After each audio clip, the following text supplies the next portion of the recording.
Olá, boa tarde a todos, meus amigos, minhas amigas. Estamos começando agora mais um Conversa entre Amigos, hoje sobre um tema importantíssimo, falando sobre a questão da economia, os efeitos na economia do Brasil e do mundo, da pandemia do coronavírus, e com a presença de dois queridos amigos, ilustres economistas, o Lacerda, que preside o Conselho Federal de Economia. Lacerda, obrigado por atender o convite, obrigado por estar aqui conosco hoje. Obrigado. E o Ricardo Sena. E o Ricardo Sena, outro grande amigo. Somos três companheiros de bancada da TV Cultura. E hoje, diante desse quadro nefasto, terrível, sobre todos os aspectos e também sobre o aspecto econômico.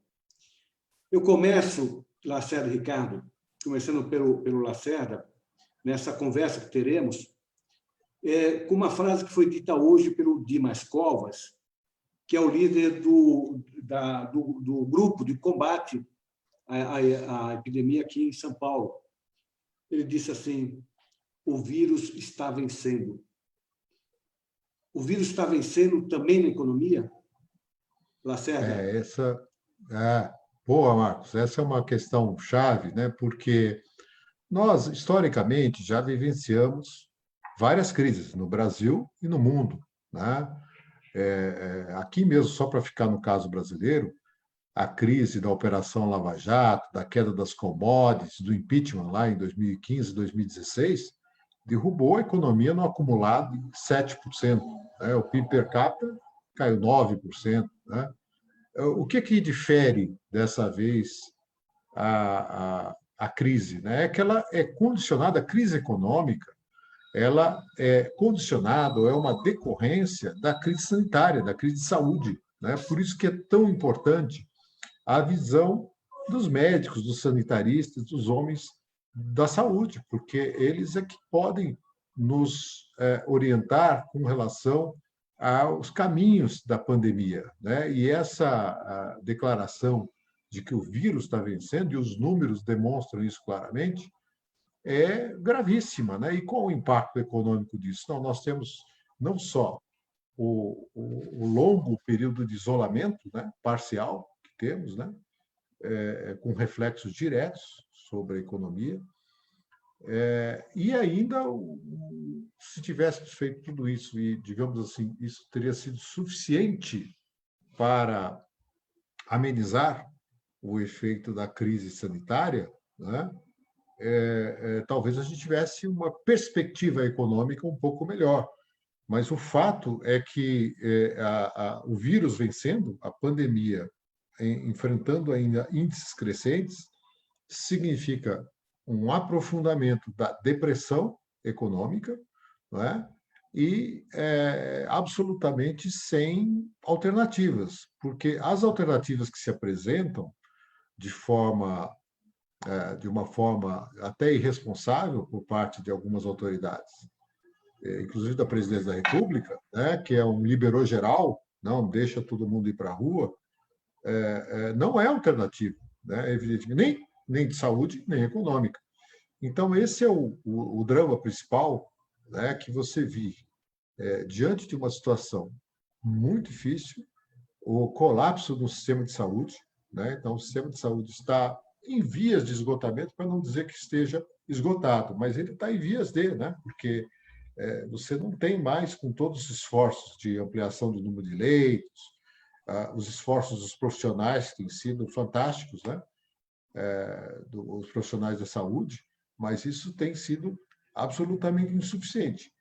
Há medidas econômicas sendo adotadas, por parte do governo brasileiro, mas, primeiro, elas são titubeantes, né, de uma forma geral, né, porque não há uma coordenação, né, entre governo federal, governos estaduais, prefeituras, dentro dos próprios ministros. Quer dizer, há um desentendimento claro entre a presidente da República e os ocupantes do Ministério da Saúde. Quer dizer, pouco diálogo com a economia, pouco diálogo com os setores da sociedade.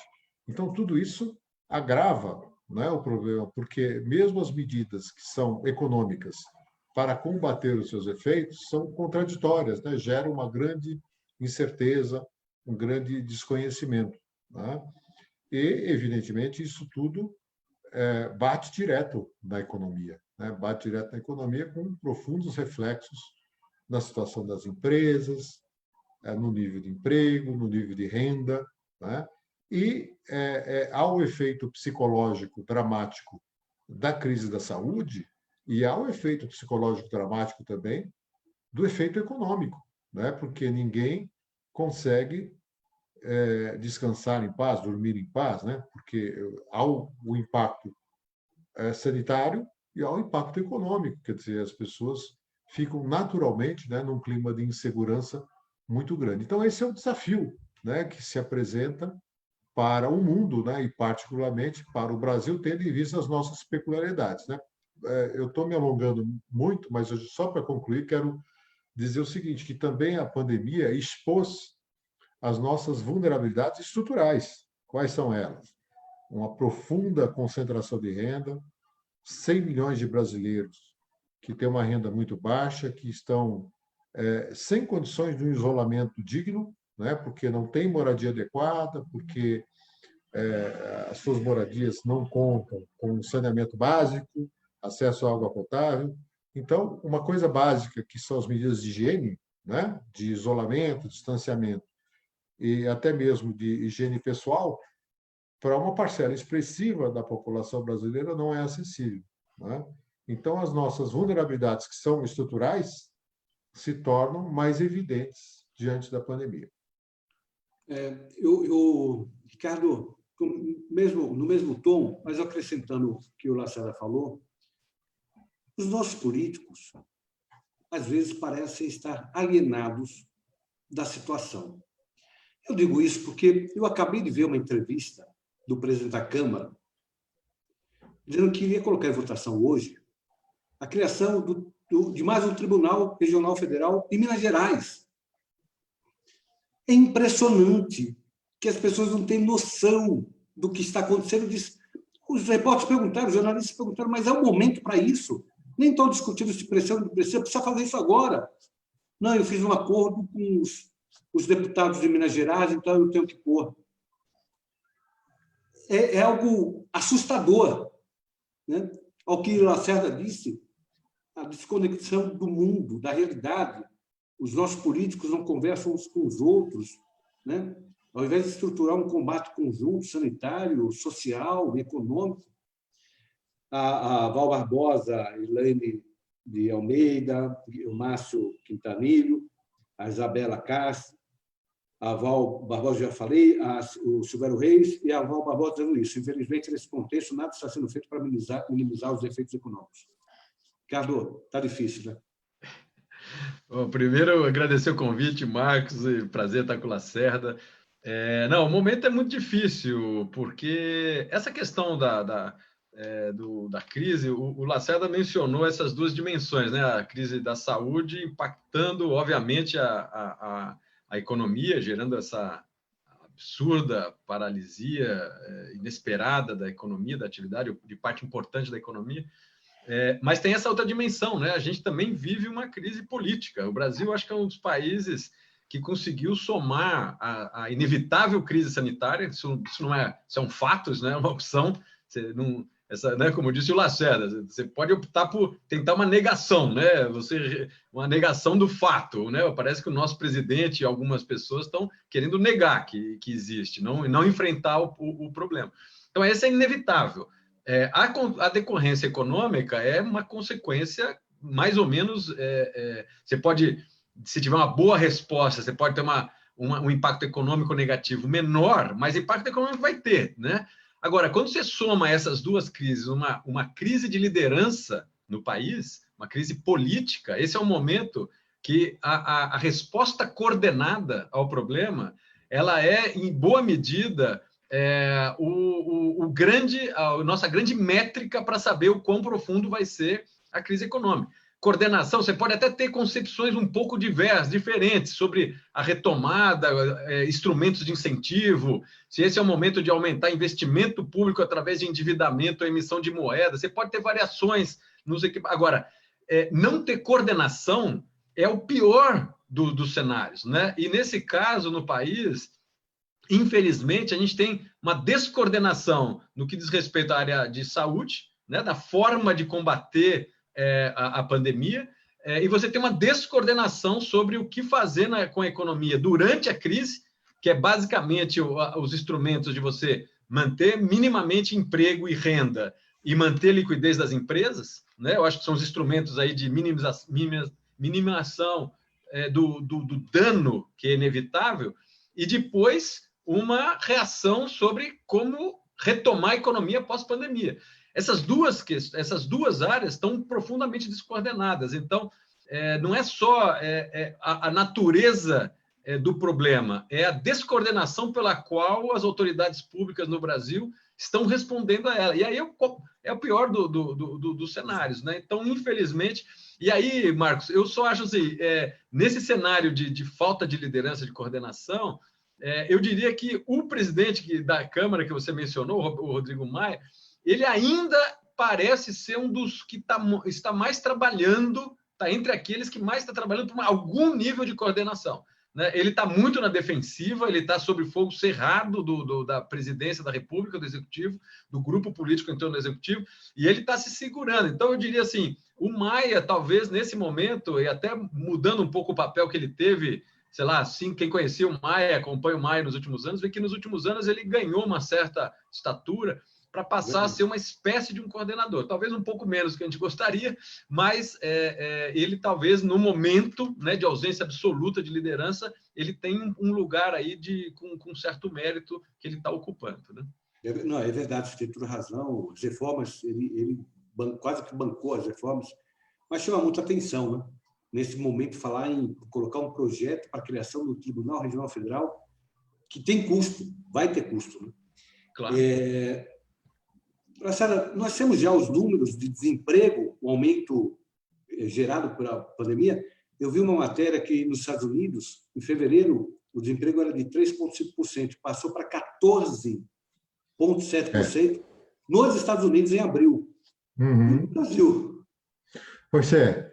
Os dados da pesquisa de desemprego, né, estão prejudicados em função das medidas de isolamento, né, no Brasil, mas eles são visíveis, né? Os anúncios têm sido grandes, né, de empresas que estão desempregando, e vai ser inevitável um aumento do desemprego. É bom lembrar o seguinte, que os números que a gente conhece do último trimestre, né, findo ali em março, né, já mostravam um quadro de cerca de 26 milhões de pessoas fora do mercado do trabalho ou em condições não favoráveis. Isso inclui a desocupação, que é o nome oficial do desemprego, né, que são cerca lá de, vou arredondar os números, 12 milhões de pessoas, né?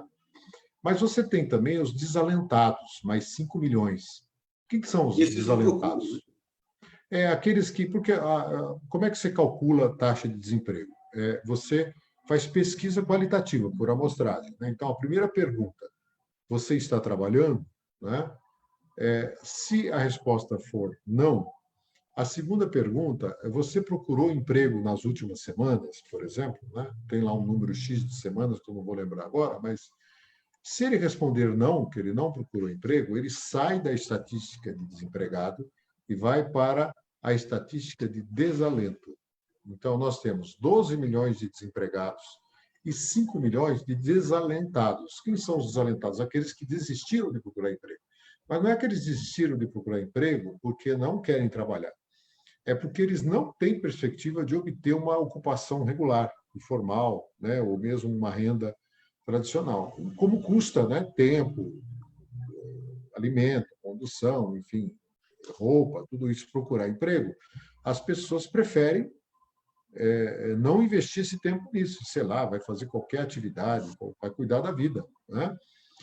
E nós temos quase 10 milhões de pessoas, 9 milhões de subocupados, né? São aquelas pessoas que trabalham muito menos do que gostariam.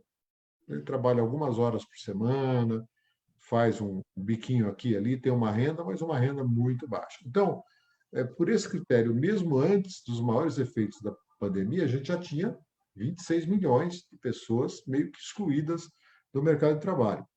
Qual que é a expectativa? Bom, tudo indica que o PIB brasileiro poderá cair, no melhor dos casos, entre 6% a 7%, né? Porque só a paralisação que você vai ter, que pega praticamente o segundo trimestre todo, né? Abril, maio, junho, né? Ou se você pegar meados de março até meados de junho, só isso já dá um impacto no PIB bastante significativo.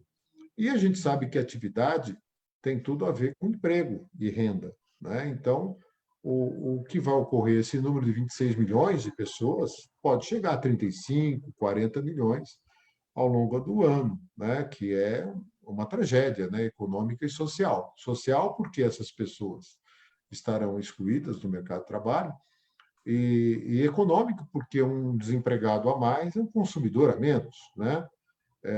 Então, isso tem efeitos econômicos perversos, né? Algumas das soluções apresentadas, entre aspas, né, por exemplo, de suspensão do contrato de trabalho ou de redução da renda, elas podem amenizar o problema do ponto de vista microeconômico da empresa e elas são até explicáveis. Mas, do ponto de vista macroeconômico, você está diminuindo a demanda efetiva, né? Porque a hora que eu corto a renda das pessoas, a tendência é que a queda no consumo seja mais que proporcional à queda da renda, por um motivo bastante racional, né? Se eu tenho certeza em relação à minha renda futura e à minha estabilidade no emprego, eu não vou assumir compras, especialmente de bens duráveis, né? Então, automóveis, eletrodomésticos grandes, é um colapso geral, né? A produção automobilística caiu 99%, né? No mês de abril, né? Então, você está produzindo 1% do normal. Porque, evidentemente, numa situação dessa, ninguém... E, obviamente, isso bate diretamente no mercado de trabalho. Daí a importância dos programas sociais, o auxílio emergencial precisa chegar efetivamente, primeiramente, digamos, aos vulneráveis, que são muito mais do que os 26 milhões, porque aí nós estamos falando do mercado de trabalho, mas tem aquelas pessoas em situação de rua, tem aquelas pessoas que estão excluídas do processo, né? E que têm uma renda muito pequena e que precisam desse auxílio. Então, o desafio é fazer chegar essas medidas. Segundo desafio importante, que tem a ver com o emprego, mas que afeta as empresas, é o acesso ao crédito, né? O crédito em condições favoráveis, porque todas as empresas precisam de um fôlego, né? E de carência também, porque não adianta eu dar crédito e exigir que as empresas comecem a pagar imediatamente. Vai ter que ter uma carência maior, né? Marcelo, foi Para feito um amenizar esse efeito. levantamento, me permita, foi feito um levantamento Claro. pelo Sebrae e pela GV. Uhum. 86% dos empresários que buscaram crédito não conseguiram. Isso. 86% dos empresários que buscaram crédito não conseguiram. Exatamente. Porque tem um problema aí sério, que é o seguinte, né? O famoso problema das garantias, né?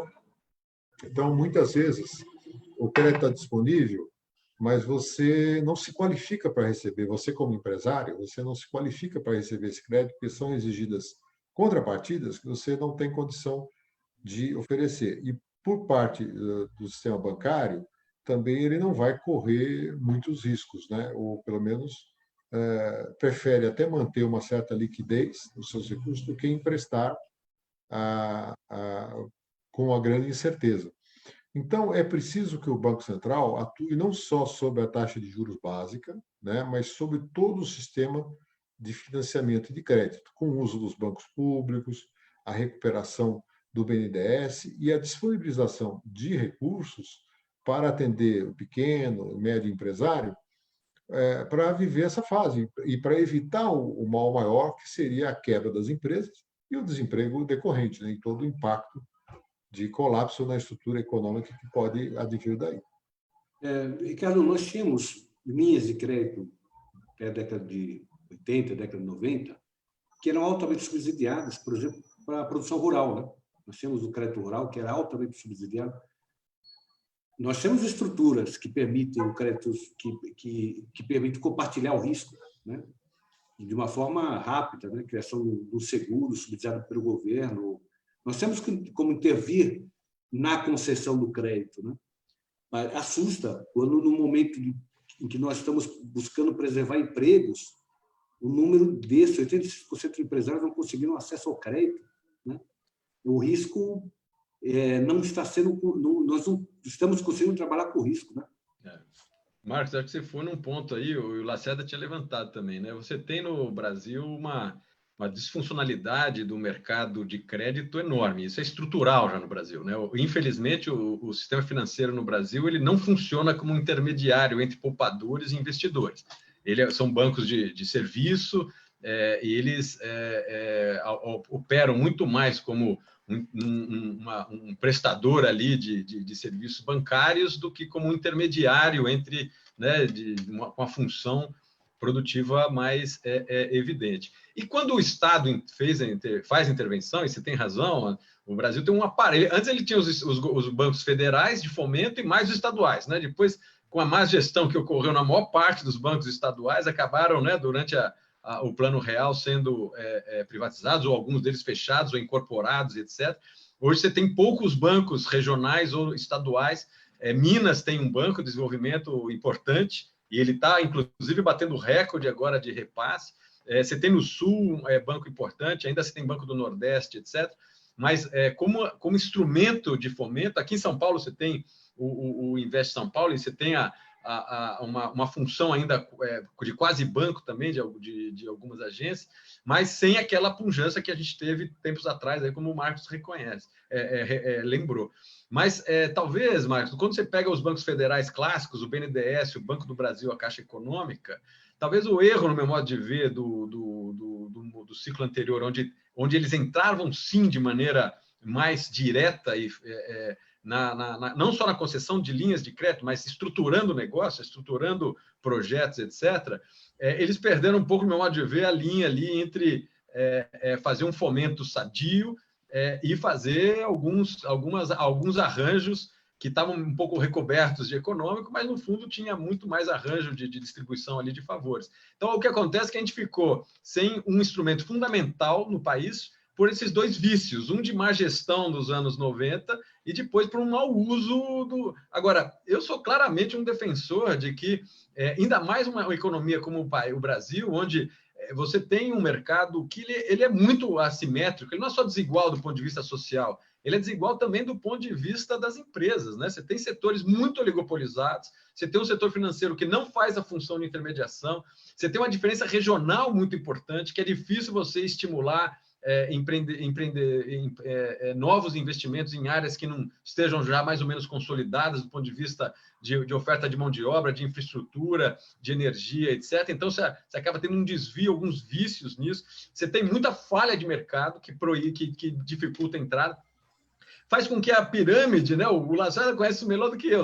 A pirâmide de empresas no Brasil, ela reflete a desigualdade social. São poucas empresas enormes, tanto que a exportação no Brasil está concentrada num conjunto relativamente pequeno de empresas. Estamos falando, sei lá, de 150, 180 empresas que respondem por 99% das exportações. E o grosso das empresas no Brasil são médias e pequenas.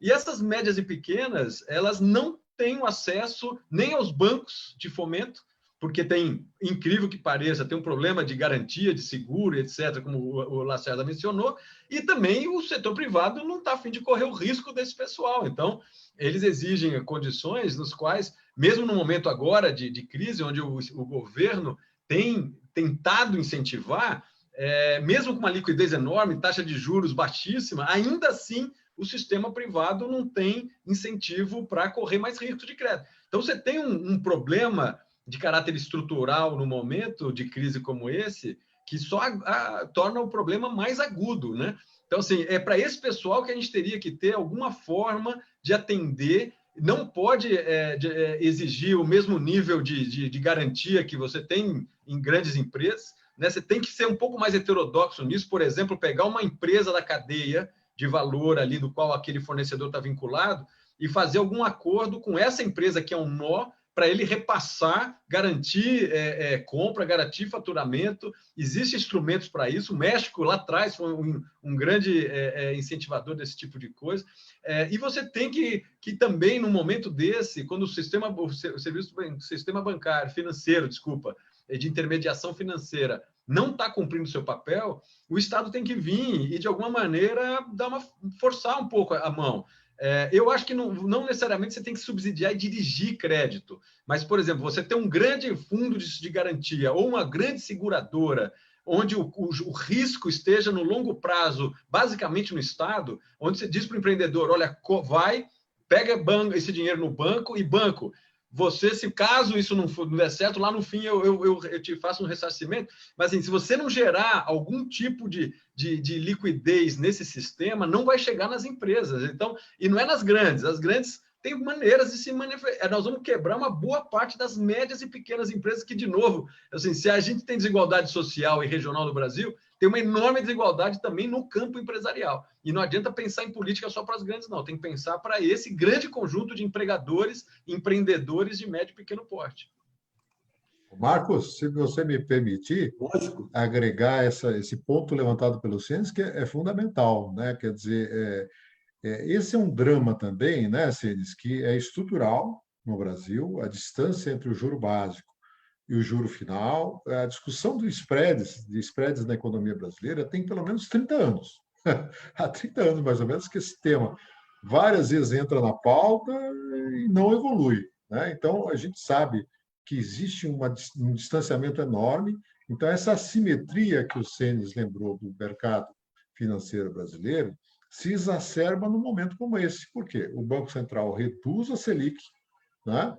Mas a taxa ao tomador final teve momentos no passado recente que a Selic estava caindo e a taxa aos tomadores finais subindo, quer dizer, uma grande incongruência, né? E, particularmente no momento em que você tem o efeito da pandemia, uma grande depressão econômica, isso, então, se torna imprescindível, né? Então, essa é uma ação que tem que ser feita de uma forma muito intensa, né? Para garantir exatamente, irrigar, né? O crédito, especialmente as pequenas e médias empresas, que aquelas que sofrem mais dificuldade. Quero registrar o Carlos Gomes, que está conosco, de Itaberá, São Paulo, o Flávio Machieto, que é de Casa Branca, a Cida Prado, de São Paulo, a Rita Fastonovic, que é de Santos, a Elaine de Almeida, o Alessandro Pereira da Silva, o Gilberto Cavalcante, a Fábia Maruco, Silvério Reis e o Zig Quinetti. Nós já temos algum dado, Lacerda, sobre a queda da produção aqui no Brasil? Já é possível ter uma noção do tamanho do rombo que nós vamos ter na queda? Você comentou da indústria automobilística, né? Na Europa, o mercado automobilístico caiu 76,3%. E as exportações nossas, também nesse mercado, caíram 79,3%. Dá para ter uma ideia, uma noção da queda? Sim, por exemplo, a produção automobilística, né, no Brasil caiu 99%. Então, a produção de abril equivale a 1% do que você teve no mês anterior, né? Porque você produz ali cerca, né, de 190, 200 mil veículos, produziu pouco, estou arredondando os números, 2 mil veículos, basicamente, né, em abril. Então, isso teve uma queda. O número mais recente que a gente tem da produção industrial é de março, né? Portanto, pega só parcialmente ainda o efeito, mas mesmo assim um tombo expressivo de 9% na produção industrial, né? E os números de abril, quando eles começarem a sair, né, consolidados, vão revelar realmente uma queda bastante expressiva, porque o investimento antes da pandemia já não vinha bem, né? O investimento é medido nas contas nacionais pela conta que é chamada formação bruta de capital. São os investimentos do governo, da iniciativa privada, em construção civil, máquinas, equipamentos, infraestrutura em geral. Esse número já estava 25% antes da pandemia, 25% inferior ao nível atingido em 2013 e 2014, antes da crise a que me referi, de 2015 e 2016. Né? Porque o que aconteceu? Nós mergulhamos 2015 e 2016, PIB caiu, o investimento caiu muito mais do que o PIB, e 17, 18 e 19, o crescimento vinha muito lento, quase vegetativo, ali 1%. Né? O crescimento per capita, menor ainda, porque como a população cresce 0,6% ao ano, o crescimento per capita ali 0,3, 0,4. Né? Então, o que acontece? A gente já entra na pandemia, com o efeito da pandemia, com um nível de investimento muito baixo.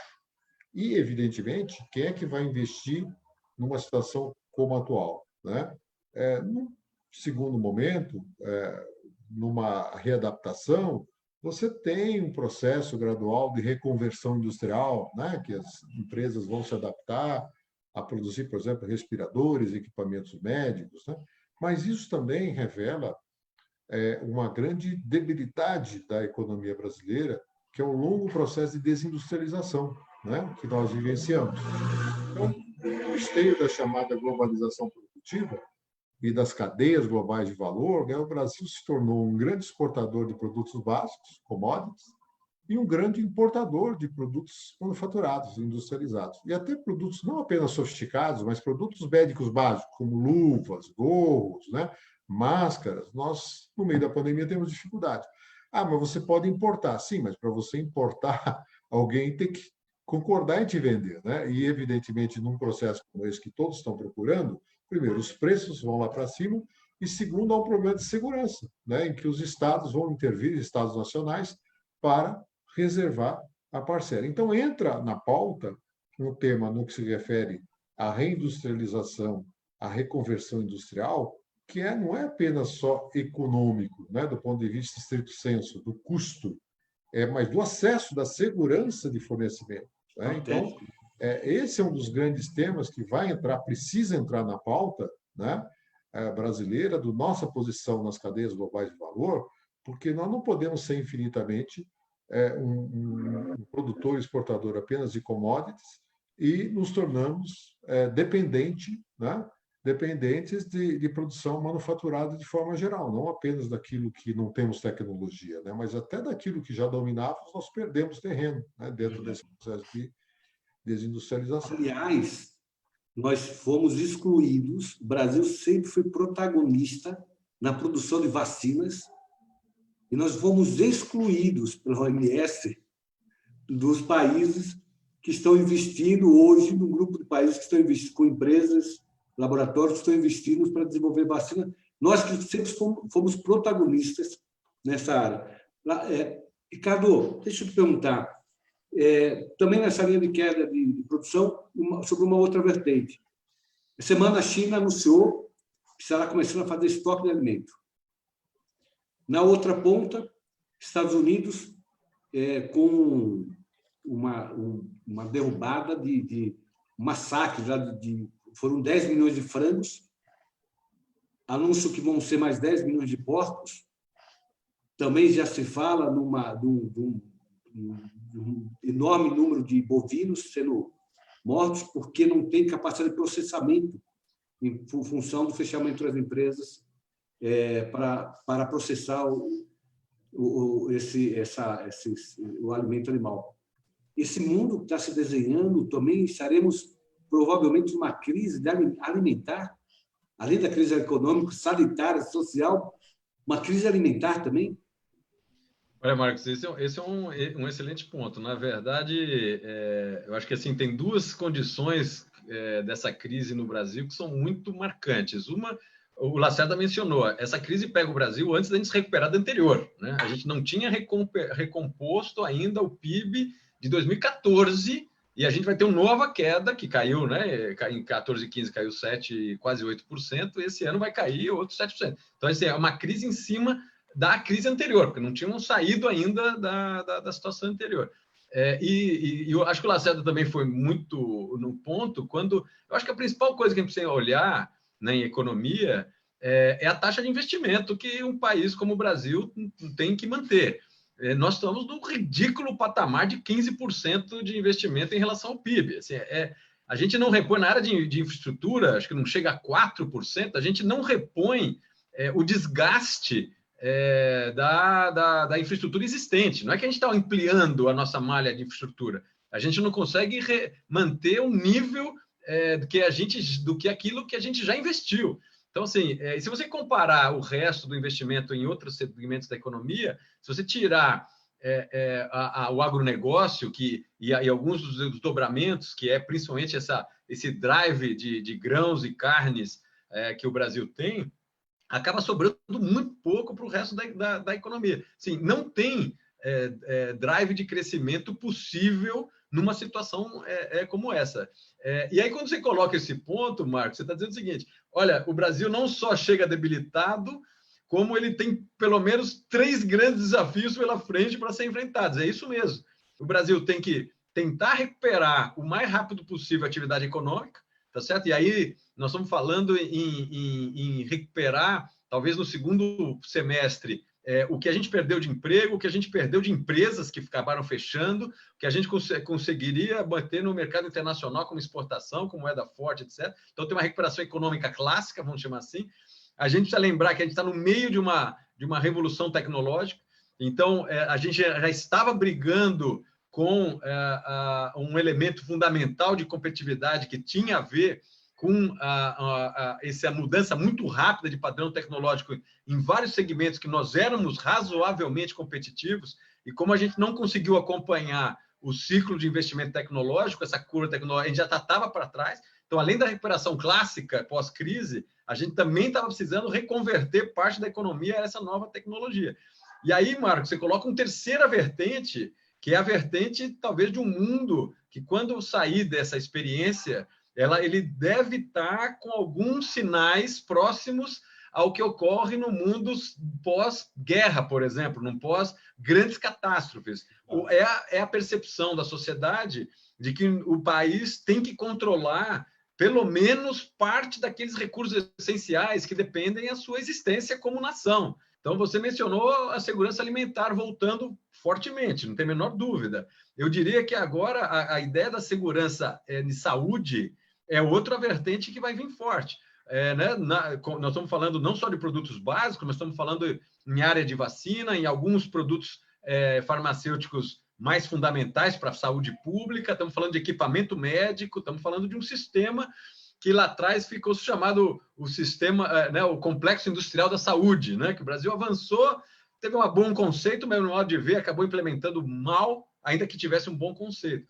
E talvez, juntando com isso, essas outras ideias de segurança energética e segurança cibernética, né? Porque, então, talvez a gente esteja diante de um esforço 3 vezes maior do que só a recuperação econômica. É a recuperação econômica no ambiente de reconversão tecnológica muito rápido, num novo desenho sobre políticas industriais, tecnológicas em relação à segurança alimentar, segurança cibernética, segurança energética e segurança na área de saúde. Então, tem muito paradigma sendo mexido ao mesmo tempo. Acho que, ainda bem que o Lacerda está presidindo lá o Conselho Brasileiro Federal de Economia, porque vai precisar muita cabeça estratégica para pensar um bom projeto para o país nesse momento.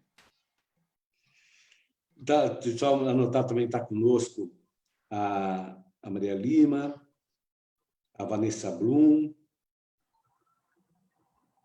a Marília Bonavides, a querida amiga de Santos, a Thaís Gasparian, nossa amiga também, querida amiga. Aliás, eu não sei se comentei, mas a Patrícia Campos me ligou um pouquinho antes, não pôde comparecer, um pequeno problema de saúde, nada sério, mas que, infelizmente, impediu que ela estivesse conosco. Um abraço, Patrícia, e o desejo de uma rápida recuperação. A Joselândia Oliveira, querida amiga, a Vera Silva Ramos, de Itaquera. Lacerda, semana passada, e digo, é impressionante como nós somos surpreendidos com notícias, infelizmente, muito ruins, né?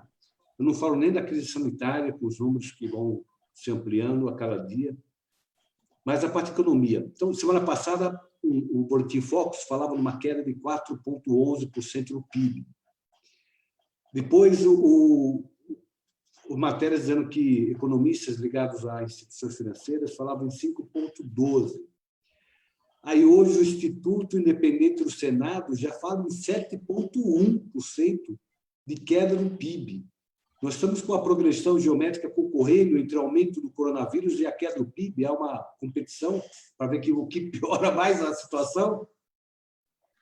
Pois é, Marcos. Na verdade, existe sim uma correlação, né, entre o prognóstico de duração da pandemia e da sua extensão e o seu efeito econômico, né? Porque, evidentemente, na inexistência de uma vacina, né, que possa proteger toda a população, a medida paliativa está em você desacelerar a circulação de pessoas, né?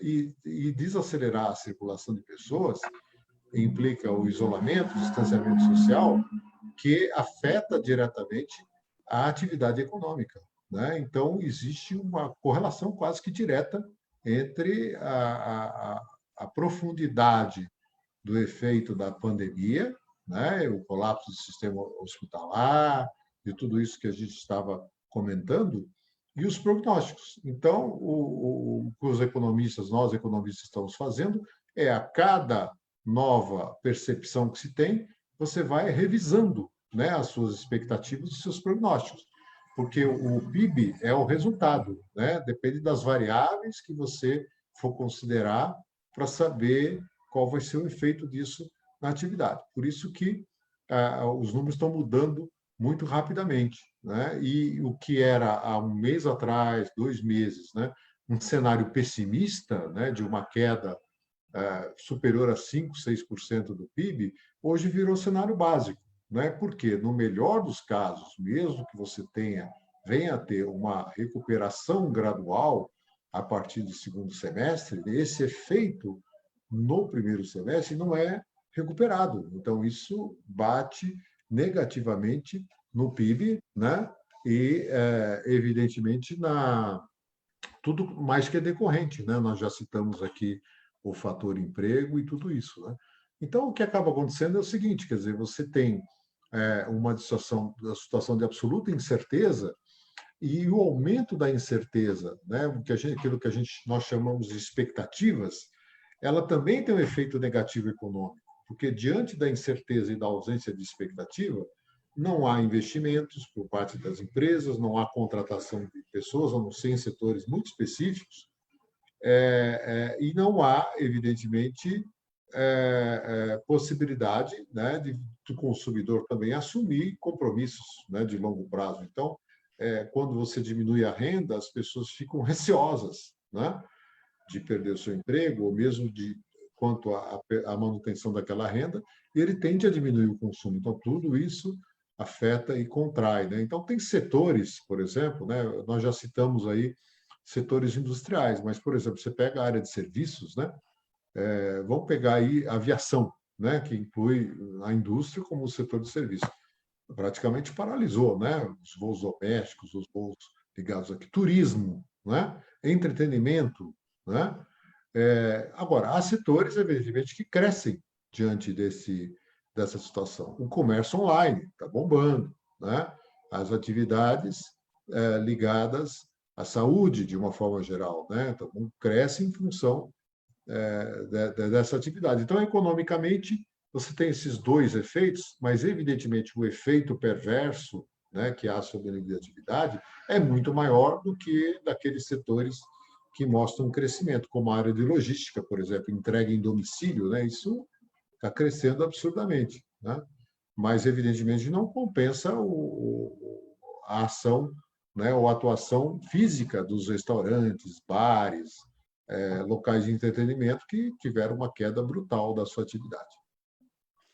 Está conosco Marcos, também. deixa eu comentar um ponto que o Lacerda mencionou que acho que vale a pena, porque ele conecta com ambientes fora do ambiente estritamente econômico, que são as expectativas, né? Acho que a gente está vivendo, como quando eu comentei que a gente tem a crise de saúde, a crise econômica, a crise política, elas se retroalimentam, né? Porque o Brasil, quando você compara a nossa taxa de, por exemplo, de desvalorização da nossa moeda nessa crise com outros países, o Brasil é uma das moedas que mais desvalorizou em comparação a outros, ou seja, nós estamos um grau abaixo do ponto de vista de crise econômica do que outros países. Você vê na Bolsa de Valores, mesma coisa.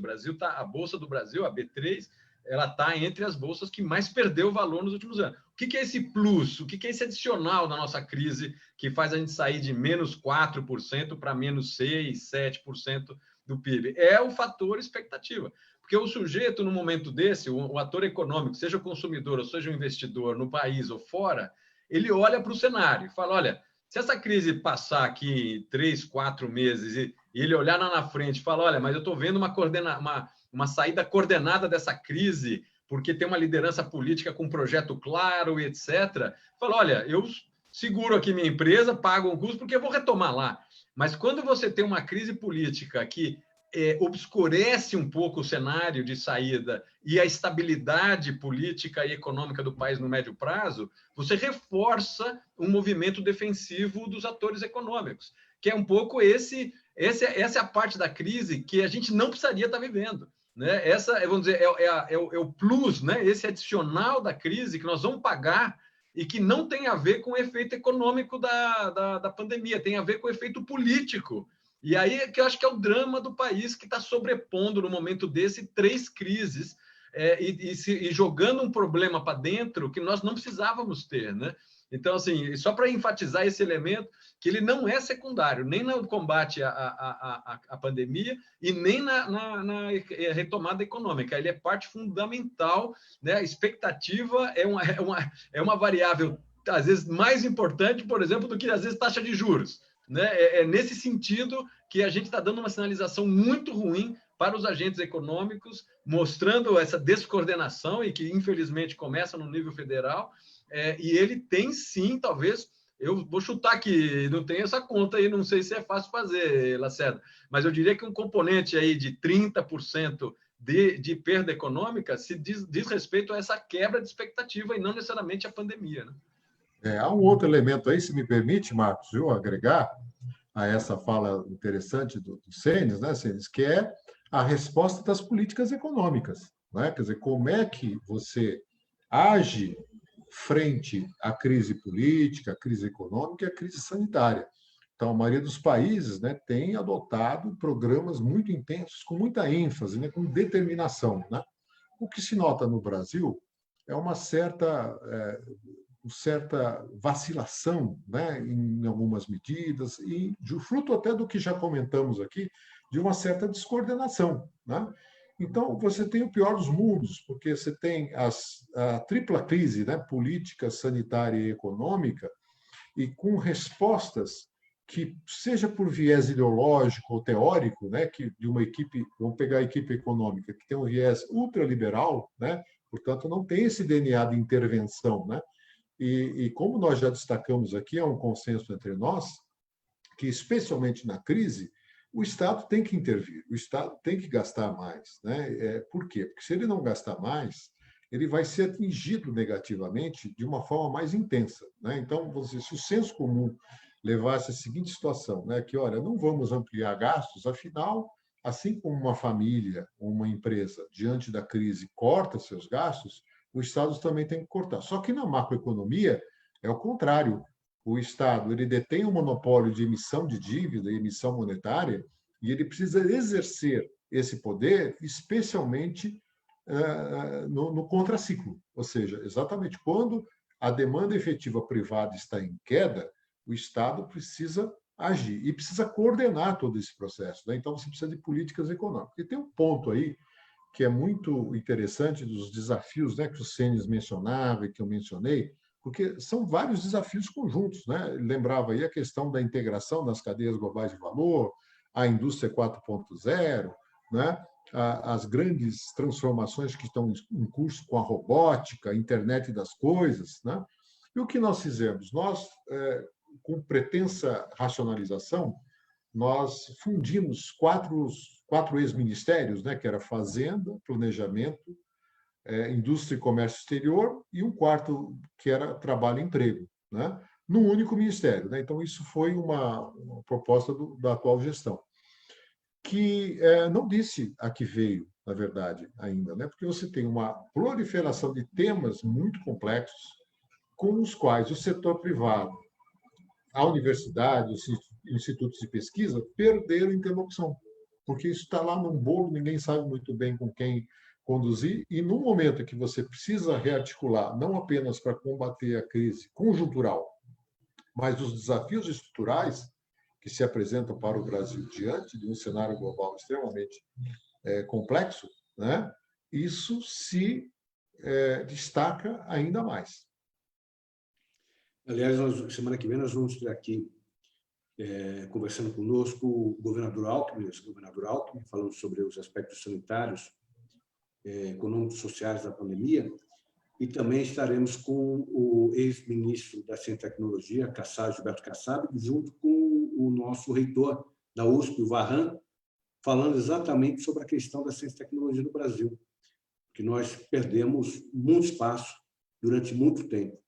E é algo que vai nos impedir a ter a reação mais rápida de uma pandemia, de uma crise como essa. Está conosco o Felipe Bastos Paiva Ribeiro, o Helder Corsi, querido amigo lá de Dracena, a Mariana Arteiro, querida amiga do Cotia. A Vanessa Blum traz a questão do poder da moeda. E aí, inclusive, comentando da crise que nós já vivíamos, da fragilidade da nossa moeda, no que diz respeito ao mercado internacional. Eu pergunto o seguinte, me parece que a moeda ainda no Brasil é um lastro de confiança importante. Para efeito interno, nós confiamos ainda muito no real. O nível de circulação da moeda é muito baixo ainda, né? Nós não perdemos a confiança na moeda. A opção que tem sido tratada de forma muito presente do financiamento do Estado através da impressão de moeda é um caminho, é uma possibilidade, é um caminho correto? A pergunta para os dois. Eu posso começar? Sim, na verdade, tanto moeda quanto título representam a contrapartida do endividamento público. O resultado final disso é o crescimento da dívida pública. De quanto para quanto? A dívida pública brasileira está batendo ali os 80%, deve passar dos 90% e, no limite, pode chegar a 100%, porque você tem os dois efeitos: o crescimento em número absoluto da dívida e a redução do PIB. Então, um está aumentando, o outro diminuindo. Então, a relação dívida-PIB cresce bastante. Agora, o mundo todo está tendo um aumento do déficit e da dívida pública, né? Exatamente porque os Estados nacionais estão sendo chamados a exercer esse poder de monopólio a que me referia no comentário anterior. Então, há uma decisão técnica, né, a ser tomada entre emissão monetária e emissão de títulos, que na prática, como disse, representam, ao frigir dos ovos, o mesmo efeito. E isso tem que ser feito, o pior dos mundos é não fazer nada, né? Porque, obviamente, alguém poderia perguntar assim, né? Mas espera aí, então, se pode assim emitir moeda e ampliar a dívida, por que há esse sufoco com o orçamento, né? Há anos, décadas que a gente vive o sufoco do orçamento. Não, é importante, sim, o orçamento público, né? Só que, num momento de estresse e de depressão econômica, né? E particularmente de uma crise sanitária significativa, você não tem espaço no orçamento para resolver pela via orçamentária. Então, você precisa resolver via um mecanismo heterodoxo, que é emissão de dívida, emissão de moeda, que na prática representa a mesma coisa, para atender aquela necessidade. Mas digamos que você não fizesse isso, o que aconteceria? O Estado, ele, do ponto de vista orçamentário, ele se abastece da arrecadação tributária. E a arrecadação tributária vem dos salários, do consumo, da produção, enfim, da renda, né? Esse conjunto que vai sustentar o Estado. E se há um colapso econômico, o primeiro que vai sentir esse efeito vai ser a arrecadação tributária, né? Junto com o desemprego, junto com a quebra de empresas.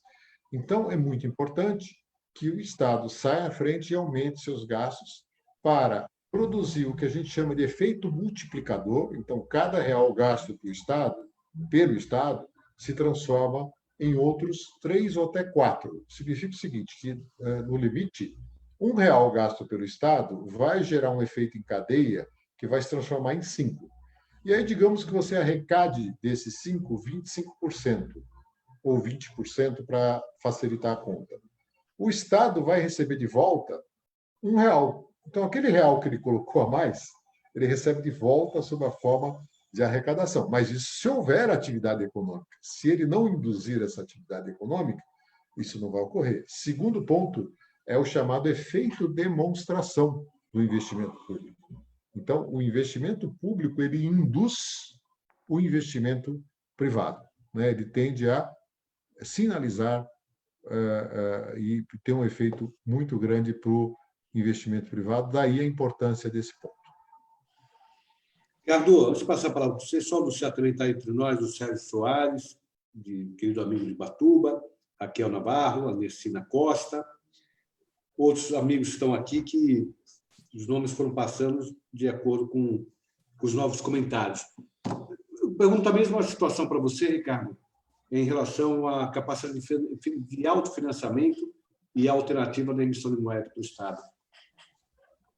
Olha, Marcos, eu acho que assim, os mecanismos aí do Estado entrar num momento desse com estratégias para reativar a economia, eu acho que existem alguns, né? O Lacerda mencionou os dois clássicos aí, né? Que é endividamento direto do Estado via emissão de títulos ou emissão de moeda. Você tem ainda estados como o Brasil que tem estatais, você pode ter um endividamento indireto via estatais, né? Você pode botar a Eletrobras, a Nuclebras, a Petrobras e tal, Valec e tal, para fazer.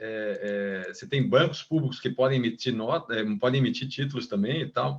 Então, assim, os instrumentos são um pouco esses. No momento onde não só você tem uma situação econômica claramente beirando a depressão, né, com risco da gente sair muito lentamente dessa crise, como você tem um processo de deflação, né, nós não estamos atingindo a nossa meta inflacionária para baixo já há algum tempo, ou seja, nós estamos tendo um processo, não tem nenhum sinal de pressão sobre preços no Brasil, né? Ao contrário, né? Você tem um movimento onde ele está surpreendendo para baixo, né? Então, assim, você tem uma margem, eu diria, por uma combinação de instrumentos, né? Você tem um espaço para a emissão de moeda sem nenhum impacto inflacionário na ponta, né?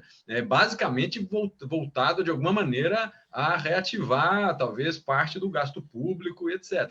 Você tem espaço para um certo endividamento, que acho que é inescapável, como disse o Lacerda, isso o Brasil está fazendo, o mundo inteiro está fazendo, e não tem muito jeito.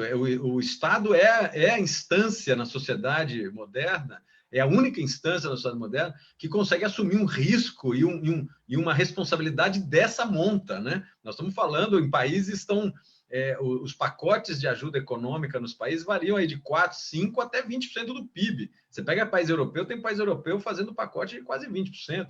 Né? Os Estados Unidos está acima de 10%. Né? O Brasil, as contas estão em 8%. Porém, eu acho que, de uma maneira, depois não é o caso de discutir aqui, mas os instrumentos que estão sendo oferecidos talvez não sejam integralmente utilizados. Então, o Brasil pode ficar abaixo disso. Então, assim, algum nível de endividamento nós vamos ter. No caso do Brasil, como nós, basicamente, pela Constituição, você não pode ter emissão nem de moeda e nem de títulos pelos entes subnacionais, isso está concentrado no governo federal. Essa é uma missão essencialmente do governo federal. Né? E, portanto, nós temos claramente, vamos dizer, o responsável por adotar ou não esse tipo de política. Hoje é uma pessoa no país, tá certo? A rigor, nós estamos falando, como teve a concentração, inclusive, de todas as decisões econômicas no único ministério, que, inclusive, também cuida da maior parte das estatais, né? E dos bancos públicos, são todos embaixo da mesma pessoa. Hoje, isso passa por um único... É uma decisão quase monocrática, né? Você imaginar que o Guedes é o posto Ipiranga do presidente, ou seja, que o presidente, nesse caso, nesse campo, não opina nada. Então, basicamente, nós estamos falando de uma decisão de uma pessoa diante de um ambiente muito complexo no Brasil, com realidades muito distintas, tanto setoriais quanto regionalmente, A meu juízo, eu acho que o Brasil está sendo muito acanhado na adoção, dada a dimensão do problema, não só de desaquecimento econômico, mas possivelmente de caminhar para um ambiente que pode ser de depressão, tem risco de a gente manter essa situação muito tempo, combinado com uma situação de deflação. Olha, me parece que tem espaço, sim, né? Eu não estou entre aqueles ortodoxos que acham que vamos salvar aí o nosso endividamento, custe o que custar. Eu acho que, nesse momento, por exemplo, eu acho que tem alguns espaços, obviamente que a gente não desenhou, aquele plano pró-Brasil que saiu, foi aventado no governo, ele ali era um teste, fizeram uma checagem de conceitos dentro do governo. Ele teve uma certa vida e depois foi abatido. Mas algo próximo àquilo, eu acho que faz um certo sentido. Você reativar, por exemplo, em cadeias como a construção pesada e construção civil, que são cadeias que você pode distribuir territorialmente no país, você tem demanda no país inteiro, você tem produtores capazes no país inteiro, né? Você não precisa depender de um sujeito do sul para fazer no norte e vice-versa. E você tem longas cadeias de valor vinculados a esses dois setores, e elas são muito capilarizadas, elas têm, por exemplo, na ponta, pequenos fornecedores, etc. E você consegue fazer com que esse esforço seja regionalmente, setorialmente e, do ponto de vista de porte de empresas, bastante bem distribuído. Por exemplo, eu acho que tem espaço, não vamos mergulhar o país numa coisa dessa natureza, mas que esse é um dos instrumentos que poderiam ser mobilizados nesse momento. Me parece que faz todo o sentido, e talvez combinado com alguns outros esforços. Eu acho que, no momento desse, vale a pena mergulhar numa agenda um pouco mais heterodoxa. Obviamente que tem uma enorme resistência na opinião pública por conta das experiências recentes, que foram realmente mal geridas. A gente sempre tem o risco da má gestão dessas intervenções, mas eu acho que isso não significa, né, jogar fora, não pode jogar o bebê junto com a água suja do banho, tá certo? A gente precisa ter um pouco esse discernimento, essa maturidade como país, e acho que esse é o momento. A gente não tem muito mais tempo para decidir. Essas são decisões que vão ser tomadas nas próximas 4, 5, 6 semanas, sobre o risco de não precisar mais tomá-las, né? Eu fico pensando, ao lado do investimento, né, o bom investimento. Nós fomos comprar ventiladores pulmonares a custos elevadíssimos na China. E nós temos a USP aqui, que está em fase final de aprovação, ventilador pulmonar com 10% do preço de mercado, com capacidade de produção de um aparelho cada 2 horas. Aliás, fiz um convênio agora com a Marinha e com o SESI para implementar a produção. Então, há de se olhar para dentro do país também. E era uma forma de você investir aqui dentro, gerando empregos aqui dentro, né? Eu vou... Está se aproximando o final, pelo horário, e eu encerro. O Silvério Reis, ele faz um desafio aqui, ele escreve: tem alguma boa notícia, pelo menos alguma notícia neutra? Aí eu lembrei que o Jamie Dimon, CEO do JP Morgan, deu uma entrevista dizendo que a pandemia do coronavírus é um alerta para o mundo construir uma sociedade mais justa, e a crise deve ser uma oportunidade para reconstruir uma economia que crie e sustente oportunidades para mais pessoas, especialmente aquelas que foram deixadas para trás por muito tempo. Eu encerro com essa palavra, passando para os dois.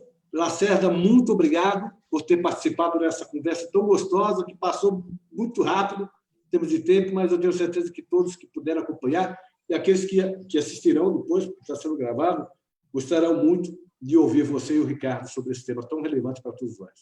Obrigado, Lacerda. Bom, Marcos, uma satisfação ter tido essa conversa aqui com o Papo Entre Amigos, né? Como é o que você mesmo chama, com você e o Cenes, muito interessante.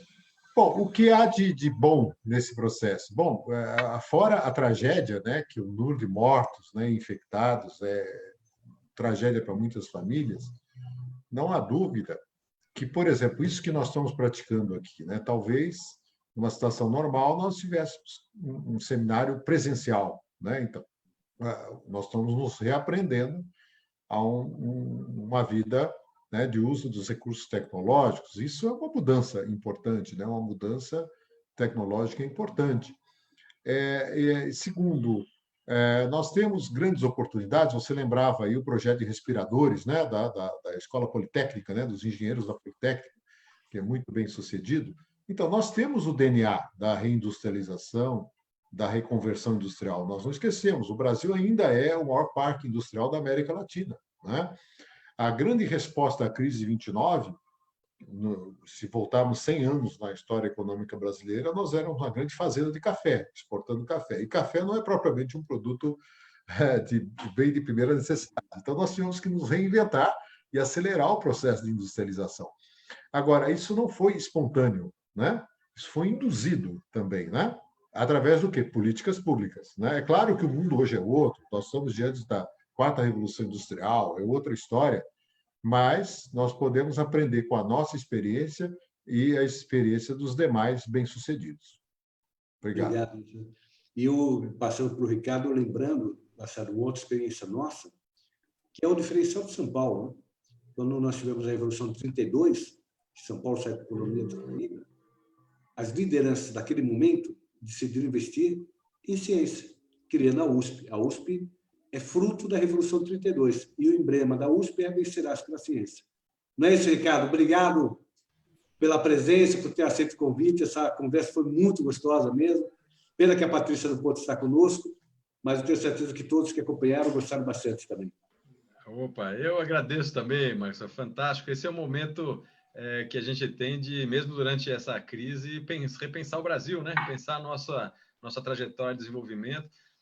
E eu acho que assim, essas crises elas chamam a atenção, às vezes, de aspectos que estavam adormecidos e não estavam sendo percebidos. Então, eu diria assim, que num momento como esse, você fica diante de um desafio tão escancarado que obriga as pessoas, as lideranças, a se reposicionarem. Então, oxalá a gente utilize esse ambiente agora de perplexidade diante da dimensão dessa crise para resolver seriamente tratar de algumas questões que são de caráter estrutural. É óbvio que essa questão dos pacotes, com maior ou menor intervenção do Estado, etc., são importantes no momento de retomada, mas a gente sabe que o grosso do nosso problema, e você acabou de mencionar um deles, Marcos, é o seguinte: o nosso ambiente de negócio ainda é muito ruim, né? Nós temos problemas, assim, o excesso de regulamentação, a absoluta irracionalidade no nosso sistema tributário, tá certo? A nossa precariedade no treinamento, não só a educação básica, mas no treinamento de mão de obra qualificada, tá certo? São pilares que, se a gente não mexer, não adianta botar mais recurso público, que a coisa não anda mesmo, tá certo? Não é. Então, assim, ninguém aqui acho que está defendendo uma solução mágica, né? O que nós estamos falando é que, nesses momentos de crise, que essas nossas deficiências explodem, né? Elas ficam tão evidentes que tomara que elas sirvam para mobilizar, né, a classe política e a elite desse país. Porque, infelizmente, eu acho que a nossa elite está devendo um pouco um projeto estratégico sério para o país. É uma elite, no meu modo de ver, excessivamente voltada a ganhos de curto prazo, né? São pessoas que trocam facilmente uma crise institucional por, quem sabe, uma aposta vaga numa pequena reforma, né? Então, sim, visões que hoje a gente paga caro por conta disso, né? Então, mas, de novo, assim, eu acho que o Brasil tem capacidade. O Lacerda mencionou corretamente o que foi o nosso desafio lá atrás. Você mencionou, Marcos, também uma resposta positiva a um desafio que São Paulo tinha passado em 32. Você tem respostas positivas de longo prazo que, se tomadas, mesmo que no calor ali da discussão durante a crise, elas podem ter efeito muito benéfico. Tomara que a gente consiga, nesse momento, tomar esse tipo de decisão, né? Não ficar focado no curtíssimo prazo, em pequenos interesses, mas aproveitar o momento para grandes decisões. Vamos ver, né? Estou sendo crente aqui numa capacidade ainda de rearticulação, que acho que é o que a gente precisa fundamentalmente. Mas obrigadíssimo aí pelo convite. Para todos. Conseguimos acabar com uma mensagem positiva. Obrigado, Ricardo. Obrigado, Lacerda. Obrigado a todos que nos acompanharam. Forte abraço. Um abraço. Tchau, tchau.